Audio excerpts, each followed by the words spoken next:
Kagulat World, buong Asia nagulat. At this time, hindi ito tungkol sa isang laban, kundi sa isang pagbabalik na may dalang nostalgia, chemistry at posibleng bagong chapter sa world stage.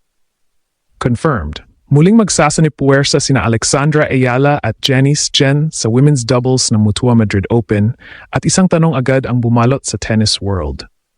Ito na ba ang pagbabalik ng siesters na handang manggulat ulit? Ito na ang moment na hindi lang basta comeback, kundi reunion na may unfinished business. Dahil kung matatandaan, ang tambalang Ayala Chen ay hindi lang simpleng duo. Isa itong partnership na nabuo sa youth level, hinasa sa international stage, at nagpakita na kaya nilang makipagsabayan sa mas matatanda at mas experienced na kalaban. Pero ngayon, ibang level na. Hindi na ito junior circuit, hindi na ito development phase. Ito na ang pro stage. Ito na ang Madrid, isa sa pinakamabibigat na clay tournaments sa calendar. At dito, bawat galaw may pressure, bawat rally may consequence. At dito papasok ang explosive reality. Ang chemistry nila hindi kailangang simulan ulit, dahil nandoon na. Si Alex, kilala sa kanyang tactical mindset, composure at baseline control.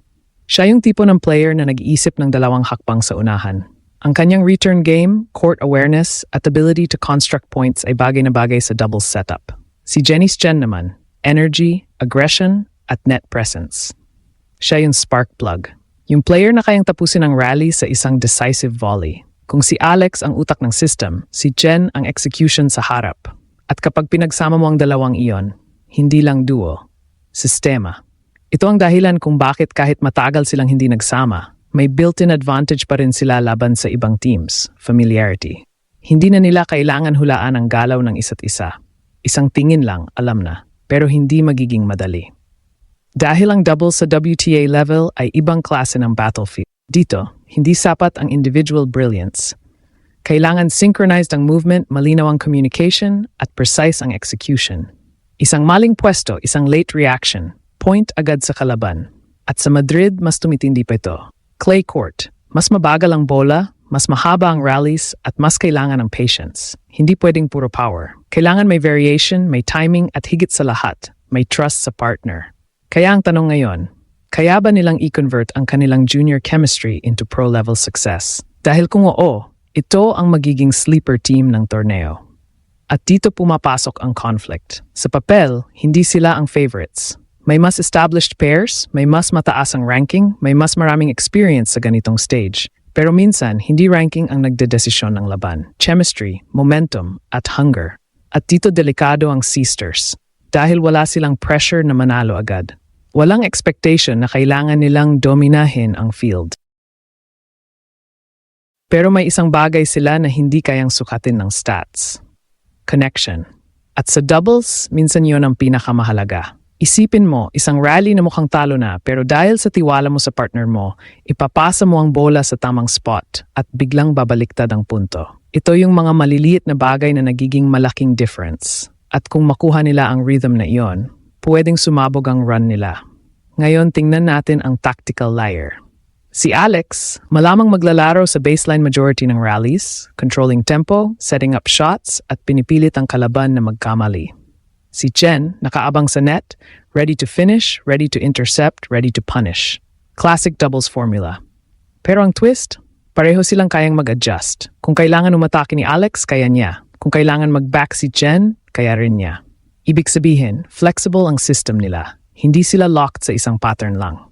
At sa high-level matches, adaptability ang susi. Pero syempre, hindi mawawala ang emotional layer. Dahil para kay Alex, ito ay bahagi ng kanyang European campaign. Isang pagkakataon na ipakita hindi lang sa singles kundi pati sa doubles na kaya niyang makipagsabayan sa elite level. At para kay Jen, ito ay pagkakataon na bumalik sa spotlight kasama ang isang partner na alam niyang may tiwala siya. At para sa fans, ito ang moment na nagbibigay ng excitement. Hindi dahil siguradong mananalo sila, kundi dahil may chance silang manggulat. At doon nagsisimula ang tunay na kwento. Habang papalapit ang kanilang unang laban, isang bagay ang malinaw, hindi ito simpleng reunion. Ito ay test. Test ng chemistry. Test ng maturity. Test kung hanggang saan na ang narating nila bilang mga player. At kung may papasa nila ang test na ito, hindi lang ito magiging comeback story. Magiging statement ito. Statement na ang Sisters ay hindi lang alaala ng nakaraan, kundi pwedeng maging puwersa ng kasalukuyan. Kaya ngayon, habang nakatutok ang Asia, habang hinihintay ang kanilang debut match, isang tanong ang umiikot sa tennis world. Ito na ba ang simula ng bagong run? O ito lang ba ay isang reunion na maglalaho? Pero kung may isang bagay na natutunan natin sa sports, ang mga kwentong walang inaasahan. Sila ang kadalasang nagiging pinakamaingay sa dulo. At kung mangyari yon, huwag kayong magugulat. Dahil minsan, ang pinakamapanganib na team ay yung matagal nang nagkakaintindihan kahit hindi nagsasalita. Ito na ang moment. Handa na ba ang Sisters na gulatin ang mundo? Muli. Sa huli, ang pagbabalik ng tambalang Alexandra Ayala at Janice Chen sa Mutua Madrid Open ay higit pa sa simpleng reunion. Isa itong kwento ng teaming, pagkakataon at posibilidad. Hindi ito yung tipong tambalan na nagsimula pa lang. Ito ay partnership na may pundasyon, may alaala ng tagumpay, at may natural na koneksyon na hindi basta-basta nawawala kahit lumipas ang panahon. Sa ganitong level ng kompetisyon, hindi sapat ang galing lang ng bawat isa. Ang tunay na susubok sa kanila ay kung paano nila pagsasamahin ang kani-kanilang lakas sa ilalim ng pressure ng isang elite tournament. Ang clay courts ng Madrid ay hindi nagpapatawad. Pinapahaba nito ang laban, sinusubok ang diskarte, at hinihingi ang pasensya. At dito masusukat kung gaano katatag ang kanilang chemistry laban sa mas sanay at mas established na doubles teams. Ngunit dito rin nagiging espesyal ang kanilang sitwasyon. Dahil kung may isang bagay na hindi kayang sukatin ng ranking o statistics, yun ay ang tiwala sa isa't isa. Ang instinct na alam mo kung nasaan ang partner mo, kung kailan ka atake at kailan ka maghihintay. Yan ang mga detalye na maaring magbigay sa kanila ng edge laban sa mas mataas ang pangalan sa papel.